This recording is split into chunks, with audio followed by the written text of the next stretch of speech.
सीमा पर बसे गांव अब नहीं रहेंगे पिछड़े, क्योंकि केंद्र सरकार ने 6800 करोड़ की बड़ी योजना के साथ लॉन्च किया है वाइब्रेंट विलेजेस प्रोग्राम का दूसरा चरण, जो बनाएगा बॉर्डर को सुरक्षित और गांवों को आत्मनिर्भर।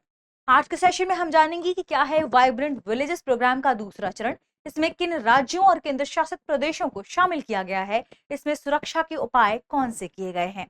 आगे बढ़ने से पहले आपके लिए महत्वपूर्ण सूचना है, अगर आप घर बैठे यूपीएससी की प्रिपरेशन करना चाहते हैं तो दृष्टि आईएएस लेकर आया है एक बहुत ही शानदार कोर्स जिसका नाम है studio GS foundation live online course. इस कोर्स की सबसे खास बात है कि इसमें यूपीएससी के लिए जरूरी जनरल स्टडीज के सारे विषय, 2 साल की करंट अफेयर की क्लासेस का एक्सेस, दृष्टि की मैगजीन, प्रिंटेड बुकलेट और बेस्ट फैकल्टी, ये सब कुछ मिल रहा है मात्र 24,999 रुपए में।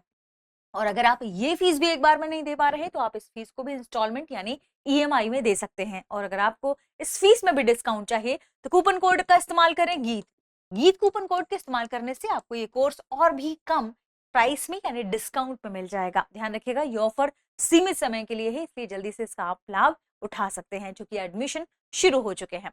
एक और इम्पॉर्टेंट बात, ये आपको कोर्स 3 मोड्स में मिलेगा, हिंदी, इंग्लिश और इंग्लिश। कहाँ से खरीद सकते हैं? डिस्क्रिप्शन में लिंक दी गई है, ये तीनों लिंक्स होंगी जो हिंदी, इंग्लिश और इंग्लिश कोर्स की होंगी। इंग्लिश मींस क्लास होगी हिंदी में और नोट्स मिलेंगे इंग्लिश में, ठीक है। तो फिर देर किस बात की, डिस्क्रिप्शन में लिंक दी गई है, वहां से आप कोर्स खरीद सकते हैं या फिर आप डाउनलोड कर सकते हैं दृष्टि लर्निंग ऐप। दृष्टि लर्निंग ऐप में जाकर भी आप इस कोर्स को बाय कर सकते हैं। वहां एक कूपन कोड होगा, उस कूपन कोड में इस कूपन कोड को अप्लाई करेंगे तो आपको डिस्काउंट में ये कोर्स मिलेगा। इस कोर्स के बारे में आपको कोई भी जानकारी चाहिए 87501 पर कॉल करके जानकारी आप प्राप्त कर सकते हैं। इस कोर्स की सबसे खास बात, मान लीजिए आपने इस कोर्स को खरीदा, फिर आपका मन हो कि आप दृष्टि के किसी ऑफलाइन सेंटर में जाकर क्लास करना चाहते हैं, आप दृष्टि के किसी भी ऑफलाइन सेंटर में जाकर क्लास करेंगे, वहां की क्लास की फीस में आपकी ये पूरी फीस एडजस्ट हो जाएगी। इसका मतलब ये कोर्स आपको मिल रहा है बिल्कुल फ्री। तो इस मौके का लाभ उठाइए, घर बैठे यूपीएससी की प्रिपरेशन शुरू कर दीजिए। और आगे बढ़ते हैं, हमारी खबर को देखते हैं। खबर संबंधित है किससे? अभी हाल ही में गृह मंत्री ने असम का दौरा किया और इसी संदर्भ में उन्होंने इस बारे में चर्चा की कि अब लगभग 68 करोड़ रुपए की बड़ी लागत के साथ हमारे देश के वे सभी गांव जो बॉर्डर से कनेक्टेड हैं किसी दूसरे देश से या अंतरराष्ट्रीय बॉर्डर साझा करते हैं, उन गांवों को अब सुरक्षित किया जाएगा, आत्मनिर्भर किया जाएगा। इसी के लिए वाइब्रेंट विलेजेस प्रोग्राम का दूसरा चरण शुरू होने जा रहा है। आज हम जानेंगे वाइब्रेंट विलेजेस प्रोग्राम के सेकंड फेज के बारे में। देखिए, वाइब्रेंट विलेजेस प्रोग्राम क्या है, क्योंकि सबसे पहले तो ये भी जानें कि पहला चरण कब शुरू हुआ था। वाइब्रेंट विलेजेस प्रोग्राम की शुरुआत हुई थी 2023 में, ठीक है। 2023 में इसकी शुरुआत हुई। ये एक केंद्रीय योजना है, ठीक है। 2023 में इस योजना की शुरुआत हुई थी। जो दूसरे चरण की बात की जाती है तो इसके सेकंड फेज को अनुमोदित किया गया था। सेकंड फेज को अनुमोदित किया गया था अप्रैल 2025 में और 26 में इसकी शुरुआत हो रही है सेकंड फेज की, ठीक है। केंद्र सरकार की योजना है, यानी केंद्र सरकार वाइब्रेंट विलेजेस प्रोग्राम सेकंड की शुरुआत कर रही है और जिसके अंतर्गत इसने रणनीतिक दायरे को, आपके जो सीमा से सुरक्षित रणनीतिक दायरा है, आप चीन से उसे आगे बढ़ाते हुए पाकिस्तान, नेपाल, बांग्लादेश, भूटान और म्यांमार की सीमाओं पर स्थित 1954 रणनीतिक महत्व के जो गांव हैं उन्हें सुरक्षित करने का प्रावधान रखा है। यानी इन सभी जिनकी हमने बात की, पाकिस्तान, नेपाल, बांग्लादेश, भूटान, चीन, म्यांमार, इनकी सीमाओं पर स्थित 1954, माफ कीजिएगा यहाँ 54 है, 94 नहीं है, 1954 सामरिक दृष्टि से महत्वपूर्ण गांवों को इसके भीतर शामिल किया जाएगा। तो हमने देखा 23 में पहला चरण, 25 में अनुमोदित हुआ दूसरा चरण और 26 में इसकी शुरुआत हो रही है। इसका उद्देश्य क्या था? शुरुआत में इसका उद्देश्य था चीन सीमा से लगे हुए गांवों के विकास को प्रोत्साहित करना, लेकिन सेकेंड फेज में अब और भी देशों को या इन देशों से संलग्न गांवों की सीमाओं को शामिल किया गया है। 100% इसका वित्त पोषण केंद्र सरकार करने वाली है, क्योंकि यह एक केंद्रीय योजना है। एक केंद्रीय योजना है, इसका मतलब कि इसमें 100% वित्त पोषण केंद्र सरकार करेगी, ठीक है। कौन करेगी? केंद्र सरकार करेगी। आइए थोड़ा सा हम इसके बारे में जानते हैं, क्योंकि आप लोग कहते हैं मैम आप सब कुछ लिखेंगे तो बहुत टाइम लग जाता है, तो आपके लिए लिखा हुआ है, देख लीजिए। यह योजना सीमा से जुड़े गांवों के विकास पर केंद्रित है।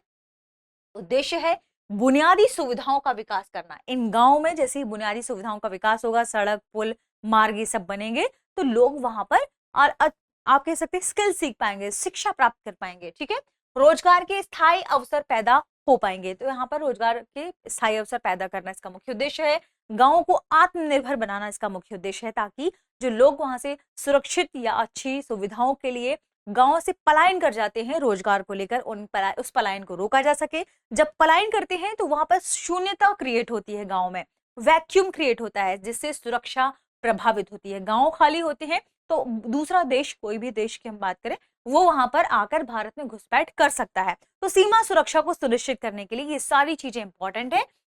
सीमा क्षेत्रों में मजबूत और सुरक्षित समुदाय तैयार करना इसका उद्देश्य है। यह कार्यक्रम विकसित भारत 2047 की विजन के अनुरूप है। इस योजना के लिए वर्ष 2028-29 तक 6800 करोड़ रुपए से अधिक का बजट तय किया गया है। ठीक है, 6800 करोड़ रुपए से अधिक का बजट तय किया गया है।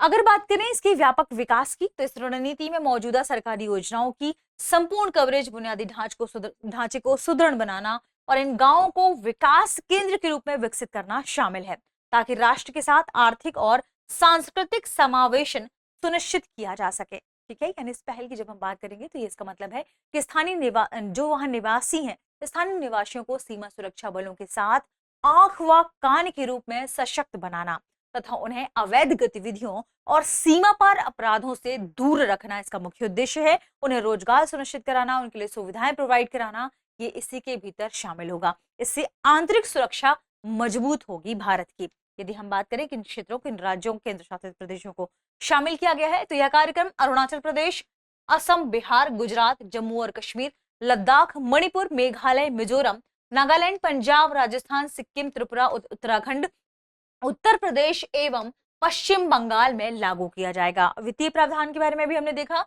वीवीआईपी सेकंड यानी vibrant villages programme second phase के लिए कुल 6839 करोड़ रुपए दिए गए हैं, इसका प्रावधान किया गया है, जिसे वित्तीय वर्ष 2028-29 तक लागू किया जाएगा। तो एग्जैक्ट अमाउंट क्या है? कुल 68,039। प्रति गांव 3 करोड़ रुपए व्यय करने का प्रस्ताव किया गया है। उद्देश्य है सीमा क्षेत्रों की जनसंख्या के शहरी क्षेत्रों की ओर जो पलायन हो रहा है उसको रोकना, जिससे सुरक्षा शून्यता उत्पन्न होती है उसे कम करना, जनसांख्यिकी परिवर्तन की स्थिति बनती है उसे भी कम करना। इसके लिए सतत आजीविका के अवसर सृजित किए जाएंगे। ठीक है, तो जब हम बात करते हैं vibrant villages programme second phase की, तो ये केवल विकास योजना नहीं है, बल्कि राष्ट्रीय सुरक्षा, आर्थिक विकास और सामरिक जो हमारा सामाजिक समावेशन है, सांस्कृतिक समावेशन है, ये इन तीनों को जोड़ने वाली एक रणनीतिक पहल मानी जा सकती है। तो सीमा के गांव खाली नहीं हो बल्कि मजबूत हो, समृद्ध हो, ये इस पहल का मुख्य उद्देश्य है। आगे बढ़ते हैं और देखते हैं कि इंपॉर्टेंट क्या है, सुरक्षा से जुड़े हुए उद्देश्य क्या है। सीमावर्ती गांवों को मजबूत बनाकर वहां के लोगों को देश की आंख और कान की तरह कार्य करने में सक्षम बनाना, इससे सीमा पर अपराध रोकने में मदद मिलेगी, आंतरिक सुरक्षा सुनिश्चित होगी। देखते हैं प्रश्न को। प्रश्न है, वाइब्रेंट विलेजेस कार्यक्रम का एक प्रमुख उद्देश्य क्या है? ऑप्शन ए पर्यटन बढ़ाना, ऑप्शन बी सीमा सुरक्षा मजबूत करना, ऑप्शन सी नई संसद बनाना, ऑप्शन डी रेलवे विस्तार। इस प्रश्न का सही जवाब कमेंट सेक्शन में देना ना भूलें। मिलते हैं अगली वीडियो में, शुक्रिया। अब एग्जाम की तैयारी को और बेहतर करने के लिए हमारे चैनल को लाइक, शेयर और सब्सक्राइब करना ना भूलें।